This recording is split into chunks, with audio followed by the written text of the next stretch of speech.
Have you ever wondered what happens during a real estate closing in Cuenca? Leave all of those expectations at the door because I'm going to bet that it's wildly different to what you're used to. And honestly, it's the part of the process we least enjoy. Today, I'm exploring this topic with YapaTree Properties realtor, Xavier. Vamos! Real estate is the core revenue generating activity at YapaTree. As such, we have multiple years of experience navigating the closing process for our clients, and it can be full of surprises. Joining us today is a local real estate agent with over 20 years of experience in Cuenca, Xavier. Welcome, Xavier. Let's get stuck into some of these questions. Thank you for the invitation. One of the very first things I noticed when we started working together like 3 years ago now is just how involved you are in the closing process. Mainly because it was just so different to what I'm used to. For example, in Australia, I have purchased and sold properties, and the agents there aren't anywhere near as involved in at least parts of the closing process in the same way that we are here. So my first question is, can you just walk me through the key parts of the closing process in Cuenca and your general involvement in each? A closing process in Cuenca, well, in Ecuador, is actually a very simple process. Of course, it can get complicated because, well, let's go to the process first. You're going to have a promissory note that involves what's going to be selling, protecting the deal, protecting the buyer, and protecting the seller.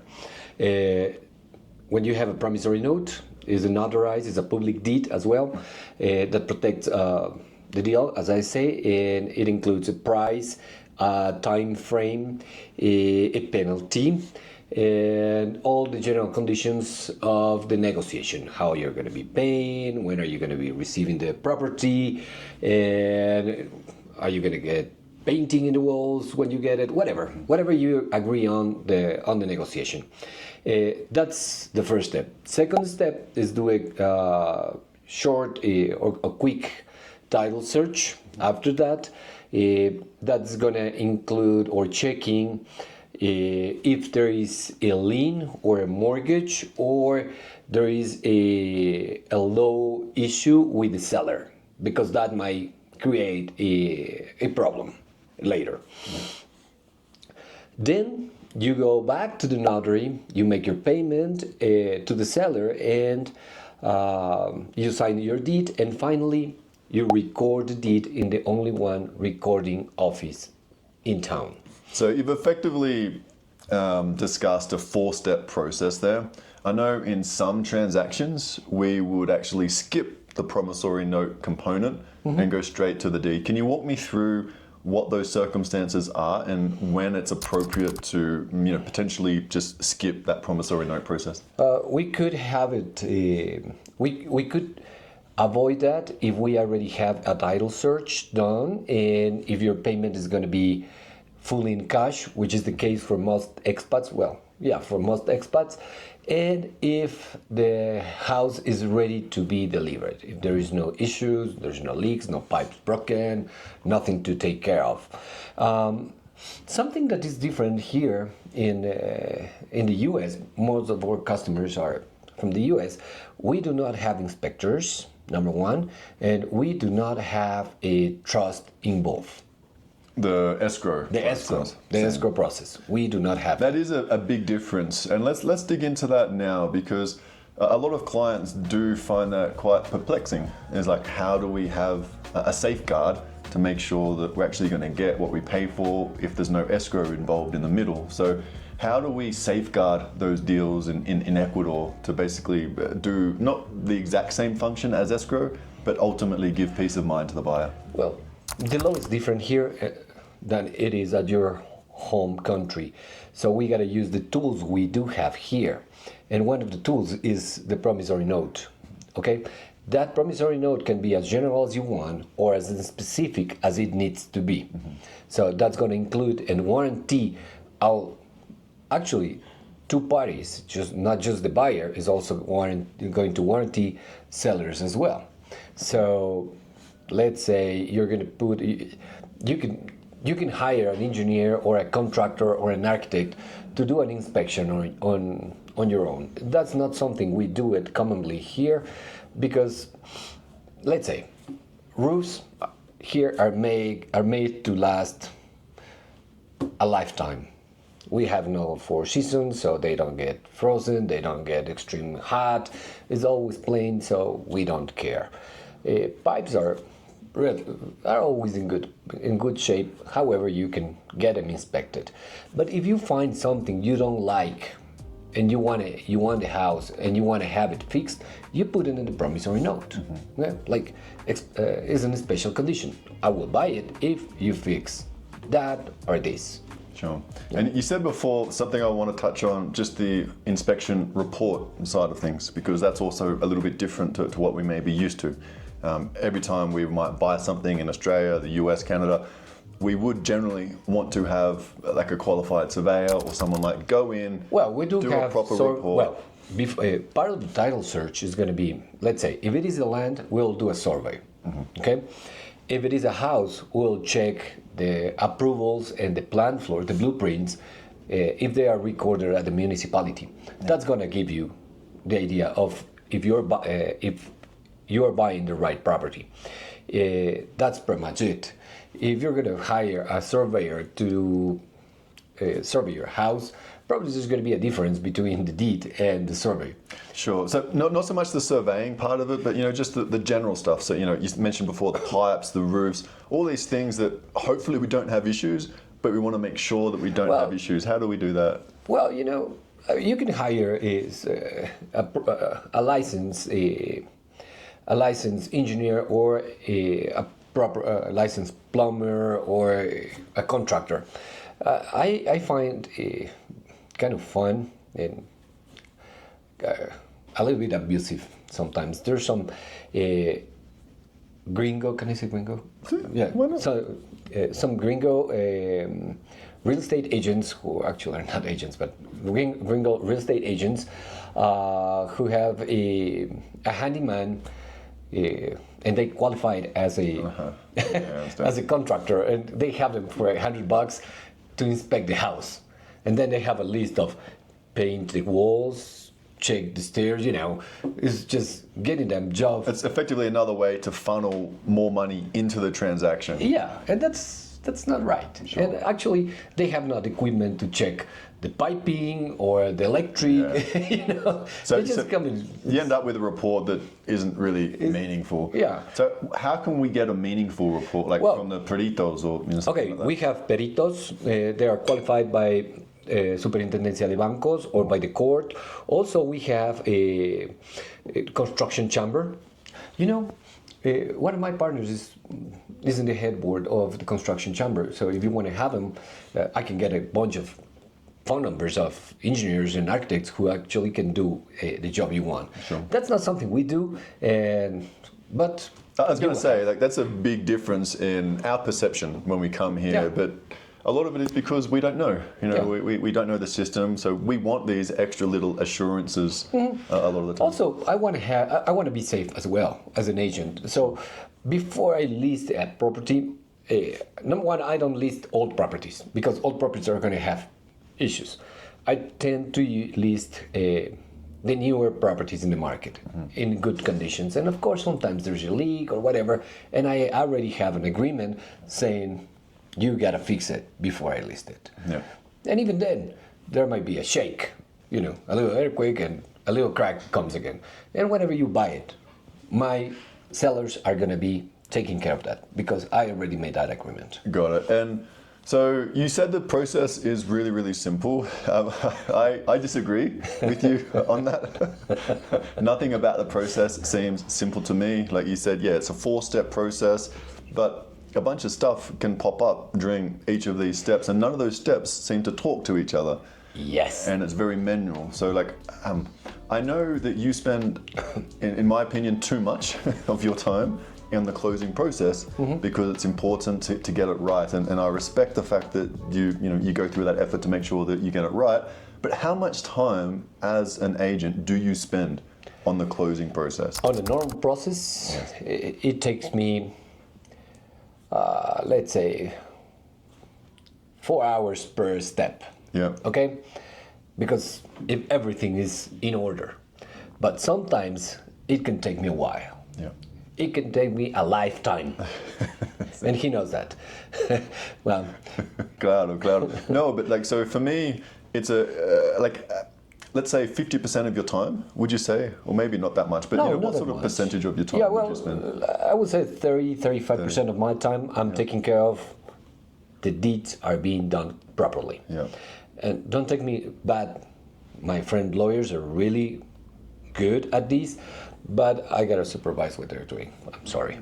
Yeah, I gotta check. It's okay. I mean, you do this day in, day out. You know what you're looking for, and there is a tendency for lawyers here. If you ask them a question, they're going to tell you, yes, we can do that, and maybe they can, but ultimately they're probably just saying yes to anything as well. So do look out for that. Doesn't mean that there's some lawyers out there that don't have the requisite experience, and they can certainly help you out with this process as well. They're qualified to do it. Sometimes Exactly. it's just that you need to have inside of the public offices, the connections, number one. Everything is manual, right? That's the important part to note. Yes. So you're basically taking the documents from here to there to over there, getting stamps and whatever they want along the way. And sometimes there's mistakes on previous deeds, and you got to go to the records and check and make an agreement on how to fix it. Yeah. And that might take time. That's probably a little bit frustrating for me. I'm always trying to find you, and you're always like, no, at the municipality paying taxes or something like that. Always going from A to B to C, and it seems to be that's where you're spending a chunk of your life. So, as an outsider, I would love to see these sorts of processes automated, but of course, that's not the reality here, and it's unlikely to happen anytime soon. So, knowing the process is really the best that we can do right now. Yes, well, I gotta be the backup for my customers, so I gotta be there. Yeah, no, I understand. I wish I could do more sales in that time. It's make more. 35% of your time. That's a huge. Yeah, it's a lot. So what other parties are generally involved in the closing process? Obviously, you're here and you basically oversee the process and you do part of it yourself, but who is generally else in the mix? We do need a notary. Yeah.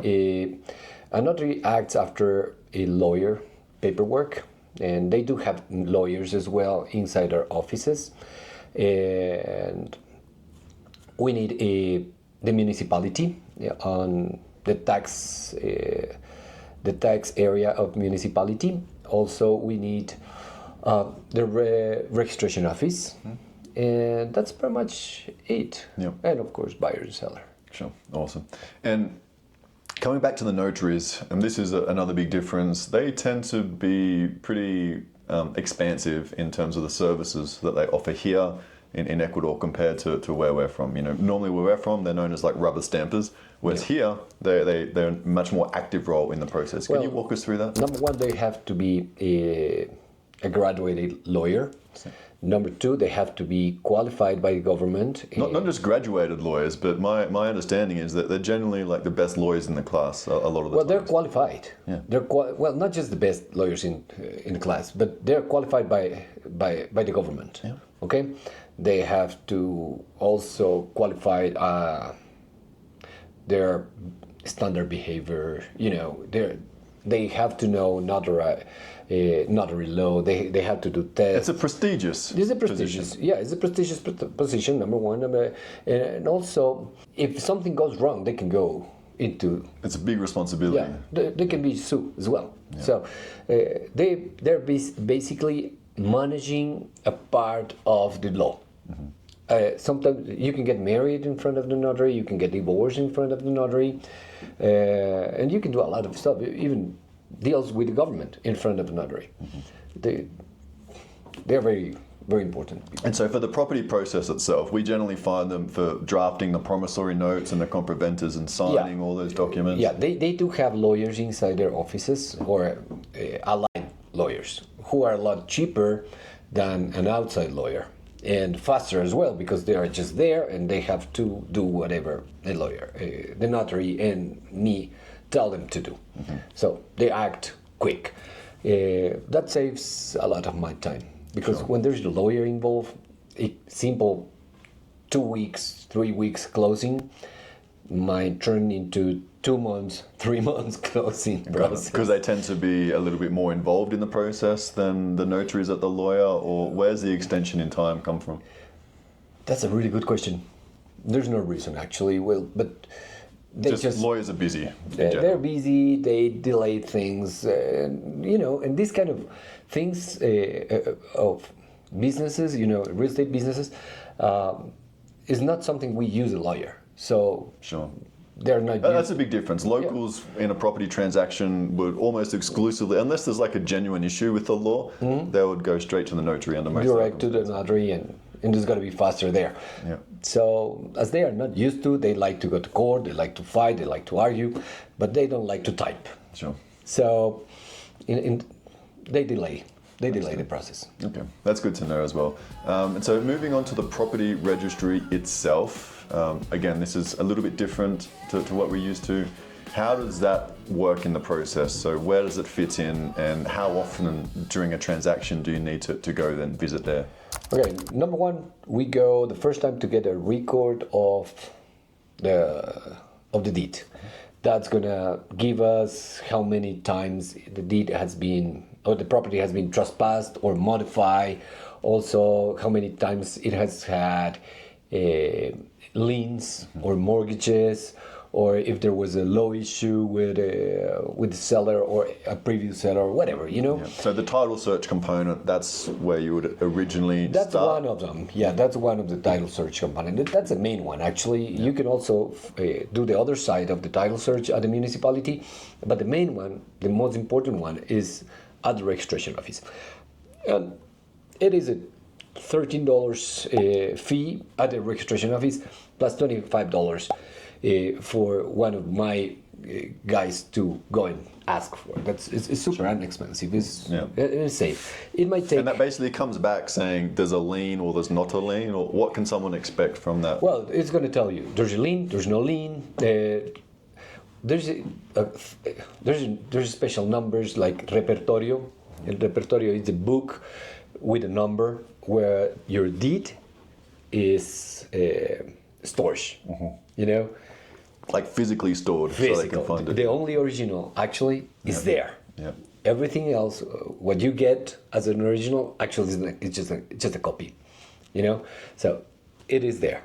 Whatever it happens, they will go to that repertorio, and they will add another paper saying, well, there's a lien, or there's a mortgage, or it got sold, or it got sold just part of it, or owner died and now the property belongs to 8 brothers or 7. I know. Or 7. We'll get to that in a little bit, because that was one of the use cases that we went through recently. That was very difficult. But I just want to touch on the costs a little bit. You mentioned before there is a fee for the title search. Yep. But what are the standard closing costs that someone can expect as a buyer? Well, the recording. Yep. The recording is going to be, of the deed is going to be up to $500. Yep. Most of them are $500. Okay? Yep. Just the little suites or something very inexpensive is going to be less. But most of them are going to be $500. Yeah. Okay, if you want to put a mortgage or a lien or we call it, if you have kids and you want to put them in their names, there's going to be extra cost. I will have to find out. I don't. But budget $500 for that process, maybe a little bit more. And in terms of the buyer's tax. Buyer's tax is 1% of the business. So that's the main one, right? That's the main cost that they're going to be looking at. And also, notary is expensive. Notary can be. So come back to the buyer's tax. 1% if the property is $100,000, then there you go. There's your $1,000 in taxes. Yeah. And for the notary fees itself, how much would let's use the same example. $100,000. Let's say we're doing a promissory note.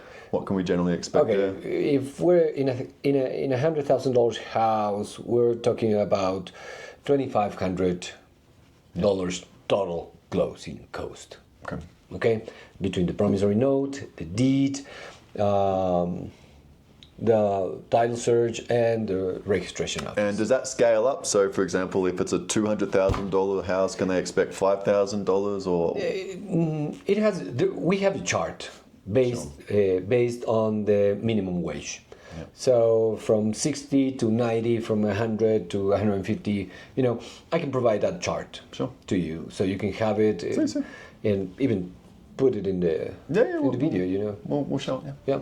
So it is totally transparent. Awesome. And it changes every day, every year, though. It does, with the minimum wage changing every year. Yeah, of course. So that's good. A bit of an overview. So there's going to be the notary fees, depending if you're going through it twice, doing the promissory note and the compraventa. The deed, yeah. And there's going to be the taxes as well. How do we calculate the? So we have the 1% tax. What other taxes can they expect throughout the process? There's minor paperwork.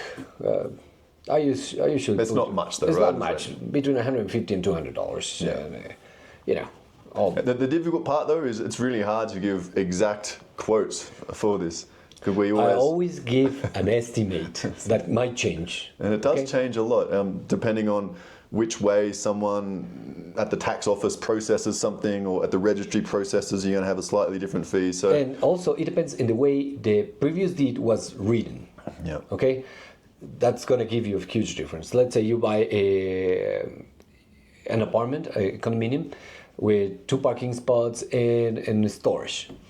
It's going to be one cost if the 2 parking spots and the storage are in the same deed.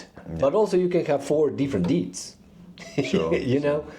4 different deeds that can be sold separate. And you've basically got to do the due diligence on every one then, every single deed. Then it's more expensive. Of course. So I know that's frustrating. It's frustrating for me not being able to give clients the exact figure when it comes to the closing costs, but that's just the reality here. We are very accurate. If anything, we tend to overestimate a little bit, for that reason. But still, I would love to be able to say it's going to be exactly this and have it done. But just so you know, and also it's it never will going take to be 2 days and 3 hours, but it is. Exactly. It doesn't never. That's a really good point. So in terms of the overall time frame for, let's say, a standard deal that goes through that 4-step process. Well, the 4-step we cannot talk, because the promissory note is also going to include a time frame. Yep. And let's say you guys are not ready to move in because you have things in the US and you need 3 months to come. So you just put the money down, the down payment, and you take the unit out of the market. Okay? That's going to add 3 months to the closing time. Yep. So let's take that promissory note out of it. Sure. But the average will have to be between 2 and 3 weeks between title search, deed, and registration. Yep. 2 to 3 weeks. That's assuming everything just flows the way that it should, without any perfect hiccups. If there is a hiccup, every hiccup kind of adds another week to the process. Every time you make a mistake, or if you find a mistake inside of any public office, you will add at least a week. At least a week, because you gotta go back to the notary, fix what you did, and go back to the registration office. Okay, and if the mistake is not evident, it's not easy to find, then it's gonna be more time. And let's dig into that, because we have a case study that's really going to illustrate some of these points a little bit, because we did have a really difficult close recently at one of our sales. It was very frustrating because there was no real way for us to know how complex the close would actually get.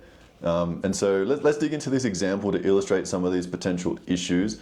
This one was thankfully very rare, this issue that we came across, but at the same time, I think the way that we dealt with that issue is probably the most important.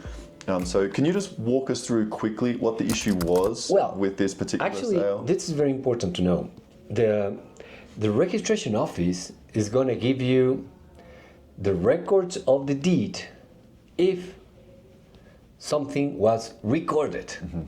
As you said before, everything is manual. So you got to take everything into your hands, by hand, and do your diligence. But if you didn't do your diligence, there's going to be a mistake. But it's very, very, very weird to find something like this. This case was a house in downtown, beautiful house in really good conditions, and well, ready to move in. Just do some touches and move in. Title search done, no liens on it.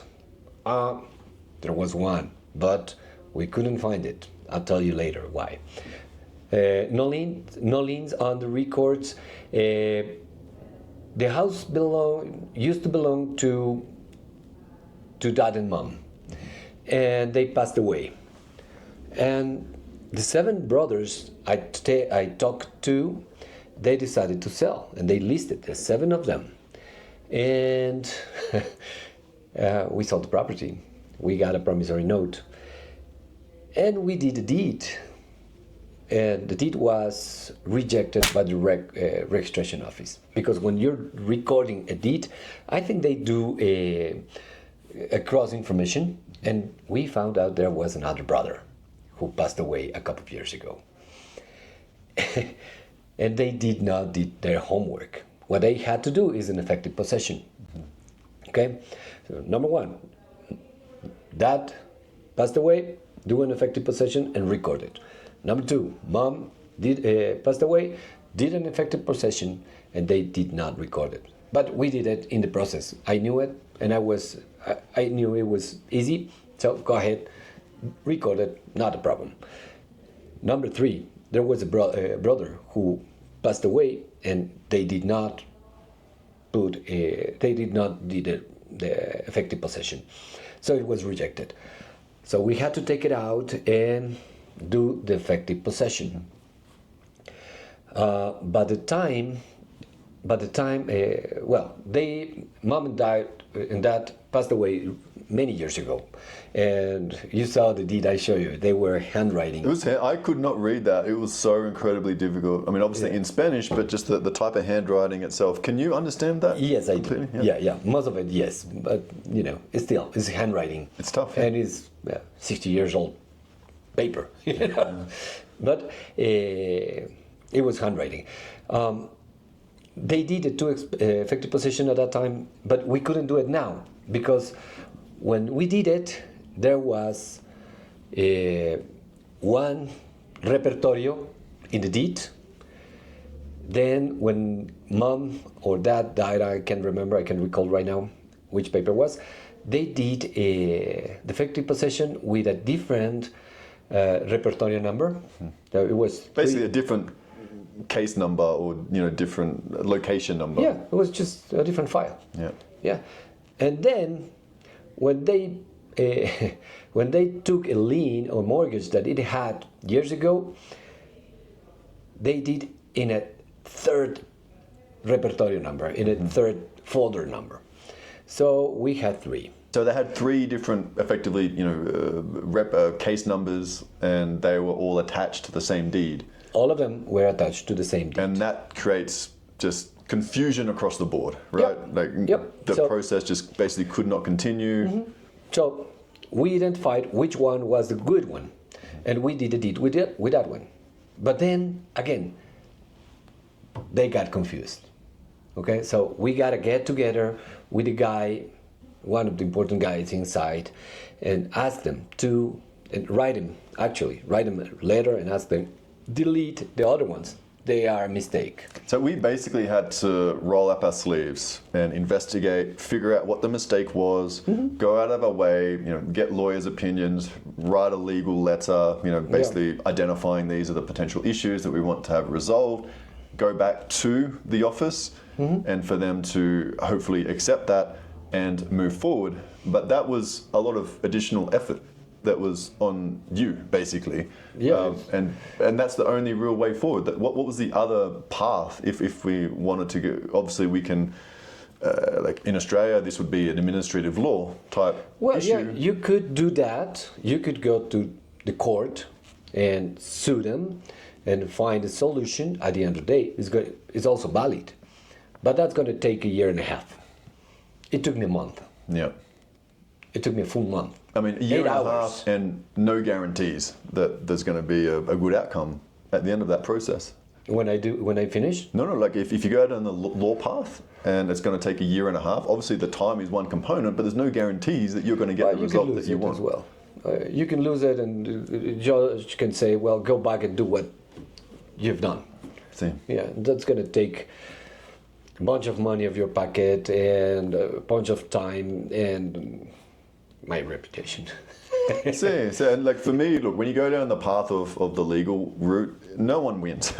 Yeah. Ultimately, I can say that as a lawyer, and so I'm very firmly of that opinion that if we can avoid the courts, it's always going to be the best solution. Yeah.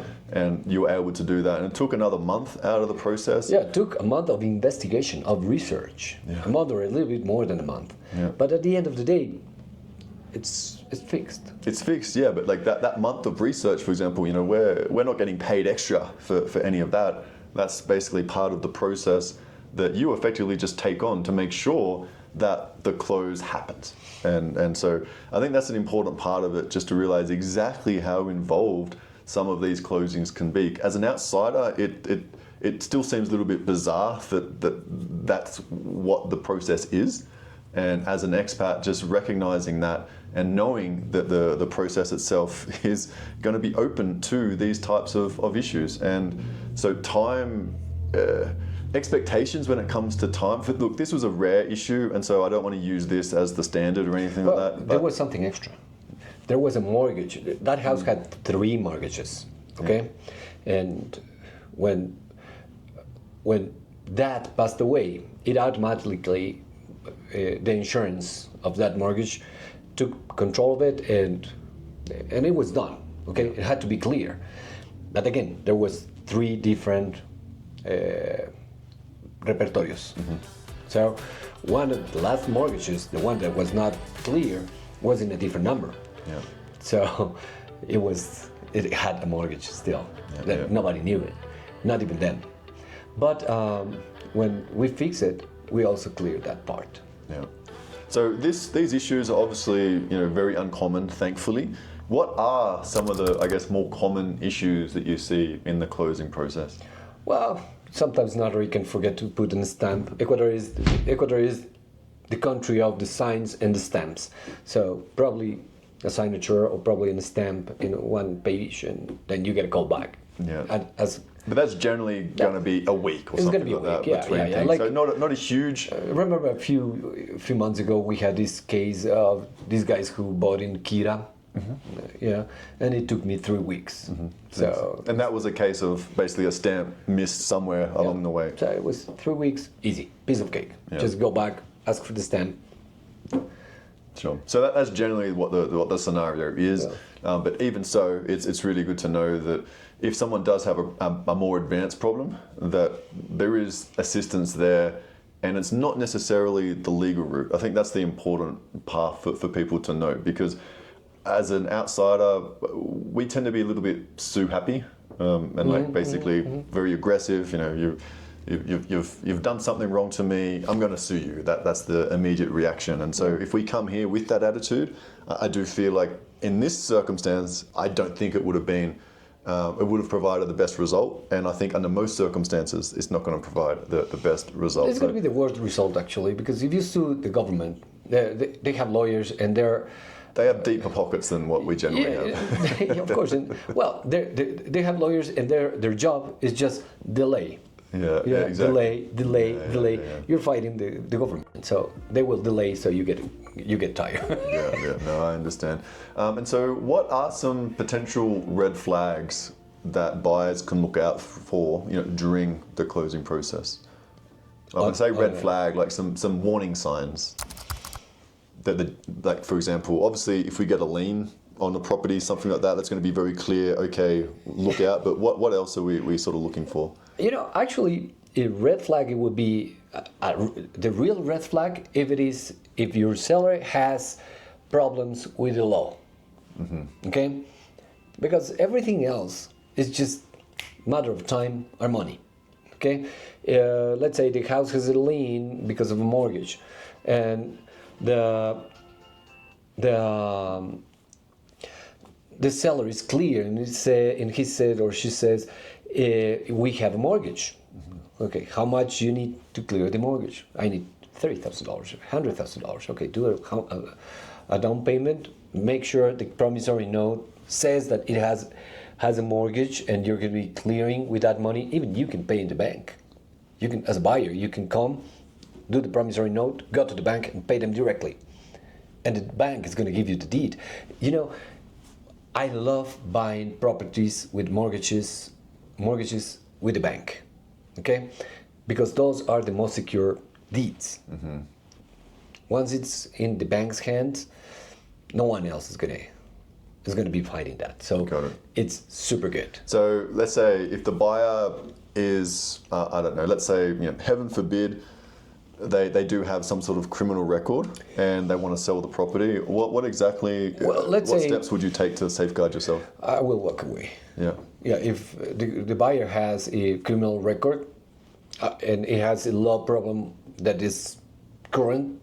Okay, but so if someone has 10 years ago they had some sort of issues, fine. whatever. No, 10 years ago it's prescribed already. So prescribed is the word. Prescrito is gone.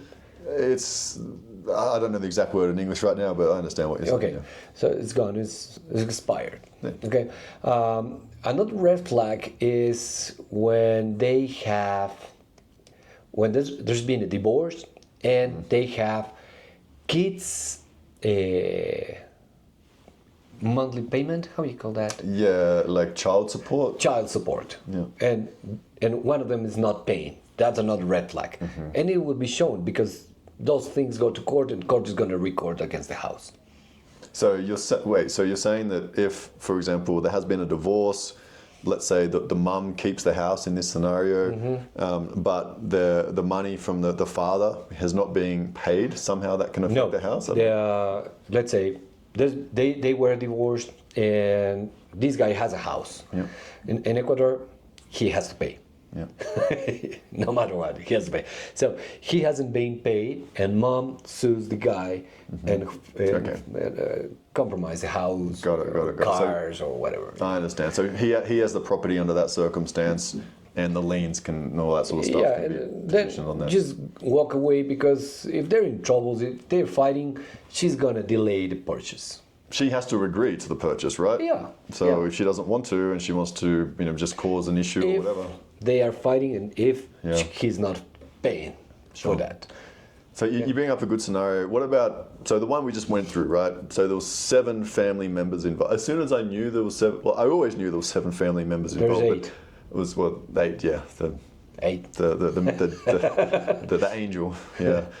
So obviously it was a lot more effort with all of those different family members, and so that's a potential red flag. But how big of a red flag is that in a purchase? Just getting agreement from the entire family. Well, if you have a heritage members, patrimonial members, if they're all agreed, there's no red flag there. Yeah. Okay, but if you're talking to them and you feel like there's some sort of disharmony within the family, and one person is like on the side or there's a black sheep. If only one person is not willing to sell, then you're going to be able to buy, in this case, 7/8. 7/8, and then 1/8 is going to belong to somebody else, and that's legal.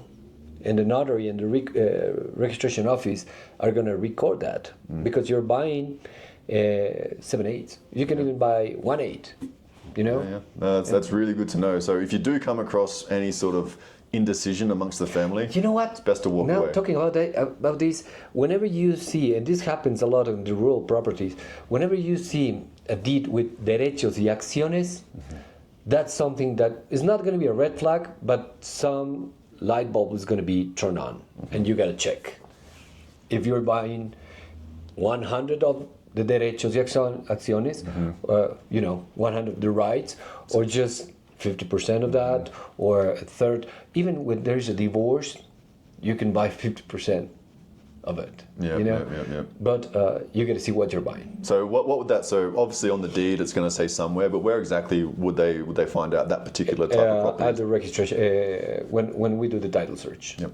Awesome. Okay. So again, bit of a red flag, something to look into further if we come across anything else that you typically come across that you're like, hey, hold on, let's slow down. No, that's pretty much it. If it has a lien, or a lien is a mortgage. If it has a mortgage, it's easy. If it is a legal lien, don't do it. Yeah. just think twice. Because you have to go through the courts to get that lien removed. Yes, you gotta go to court. But sometimes, now forget about that sometimes. We don't want to. yeah, let's not go down that path. And so I think that the last step in the process, and I do kind of want to leave here, is just the switching of utilities. And that tends to be like the very last thing that we do. Can you just walk us through? Well, I don't do that. Okay, but like how that works in practice. Okay, what you gotta do is pay your, get your deed, record it. I don't do that because that's just a simple. Nothing bad can really happen at this point. Nothing's gonna happen, and you can do it on your own. But if you want to do it, if you want help, I have somebody else from my office who's going to be able to help you out with, for instance, a small fee.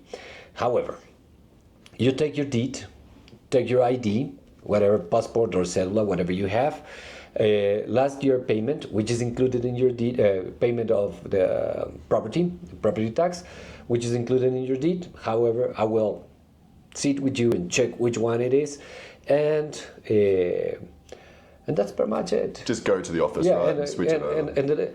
And the number of the meter or the contract that previous seller give it to you. Yeah. And that's so it. That's a pretty quick process. You got to do the tax thing first. Yep. The tax name update, and then go to Centro Sur for power and Etapa for water. Yeah. That's it. It's super easy. Awesome. So that's pretty much it. Anything else, Javier? Any last tips, I guess, that you have just to make sure that the process goes as smoothly as it can? Be patient.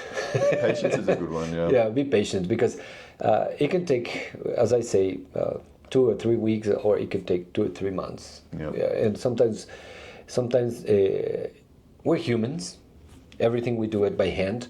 I can make a mistake, of course. I tend not to, because I read it 10 times before it's a manual process, so the safeguards in place simply aren't there to catch some of these mistakes. Yeah. And so I think patience is very much a virtue here. So if you are coming, just again, realize that things are very, very different in Ecuador. And we're not trying to make excuses for the process and the system. That's not it. It's just accepting that this is the system that we have, and everyone is trying their best to get you the result. Obviously, there are some bad actors out there, and I've done some videos on that, and if you want to check out some stories, I will link to one of those videos, as well as what can go wrong in a real estate deal.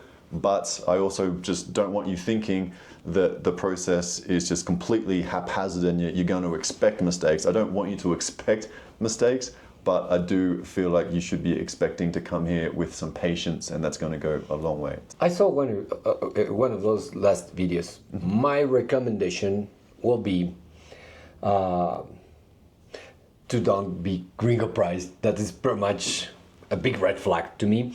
Is do an appraisal with a qualified appraisal guy. And how do you find a qualified appraisal? In court or with banks. So the peritos or something like that? Yeah, the peritos. I have a list of qualified peritos in court or banks, and they can do it. They can do it. So if you're 5-10% away from their price up or down, it's going to be fine.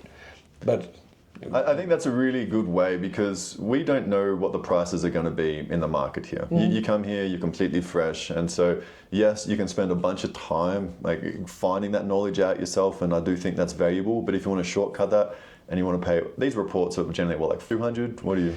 Yeah, it could be up to 200. Sure. They have a fixed chart according to the price.